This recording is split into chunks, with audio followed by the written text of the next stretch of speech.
Hello ભાઈઓ અને બહેનો, આજે હું તમને હોલ્ટર નેક લઈને આવ્યો છું.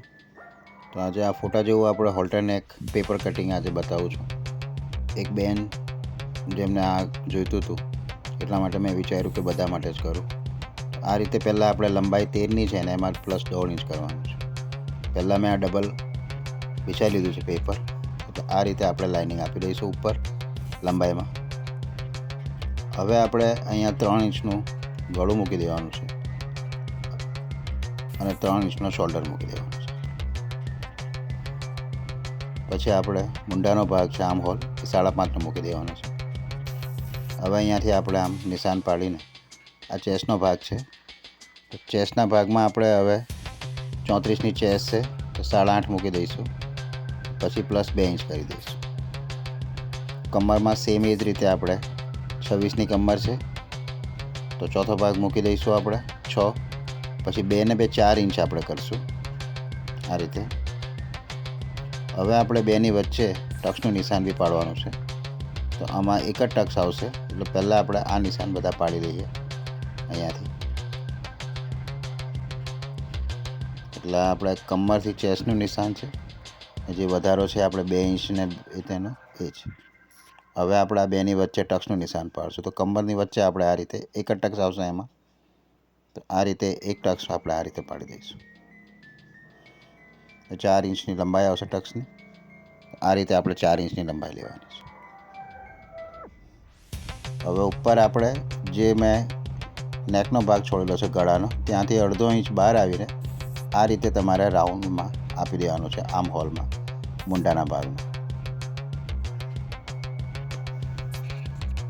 હવે ગળાના ભાગમાં પણ એ જ કરવાનું છે. આપણે 3 ઇંચ નીચે આવી જવાનું છે અને જે રીતે આપણે બોટને કાપીએ છીએ એ રીતે થોડો ક્રોસ આપી દેવાનો આમ નીચેથી 1.5 ઇંચ જેટલું અંદર આવી જવું, 1 ઇંચ જેટલું અંદર આવી જવું જોઈએ. પછી આ રીતે આપણે રાઉન્ડ આપી દેવાના છે. હવે પહેલાં આપણે બધું કાપી લઈશું.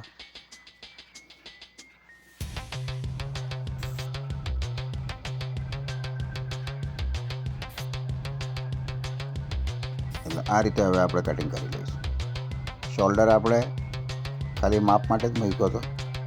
હવે આપણે આને આ રીતે આપણે કાપવાનું છે.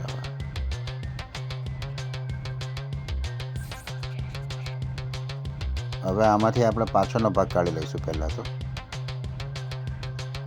એટલે પાછળનો ભાગ આ રીતે આપણે કાઢીને આગળના ભાગમાં આવે પહેલાં જે આ ગળાના જે રાઉન્ડ ભાગમાં છે ત્યાં આ રીતે આપણે કાપી નાખવાનું છે.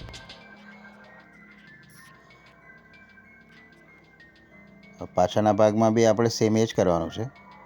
1 ઇંચ નીચે આવીને આપણે આમ રાઉન્ડ આપી દેવાનો છે અને શોલ્ડરનું જે આપણે ક્રોસ કર્યું છે ત્યાંથી 1/2 ઇંચ અંદર આવી જવાનું છે આ રીતે. હવે પાછળ આપણે નીચે બટન કે હૂક કે જે રાખવું હોય તે પાછળ તમારે કટ કરીને રાખી શકો છો. હવે આ છે ઉપરની સ્ટેન્ડ પટ્ટી કોલર. એટલે કોલર 1 ઇંચનો જ રાખવાનો છે આપણે. તો 1 ઇંચનો આપણે આ રીતે ગળાનું માપ લઈને પછી આપણે કાપી શકીએ છીએ. હું તમને ઔપચારિક હમણાં ખાલી બતાવી દઉં છું કે આ રીતે તમારે સ્ટ્રેટ કોલર કાપવાનો હોય છે. તો મને આશા છે કે તમને ગમશે આ કટિંગ. જો ગમે તો લાઈક કરો, શેર કરો અને સબસ્ક્રાઈબ કરો. આ જ રીતે અમે તમને નવું બતાવતા રહીશું અને એ કર્યા કરીશું. તમારો ખૂબ ખૂબ આભાર. આ રીતે આપણે મૂકી દઈશું. હવે આમાં સ્ટેન્ડ પટ્ટી આ રીતે મૂકવાની હોય છે. આભાર તમારો, ખૂબ ખૂબ આભાર.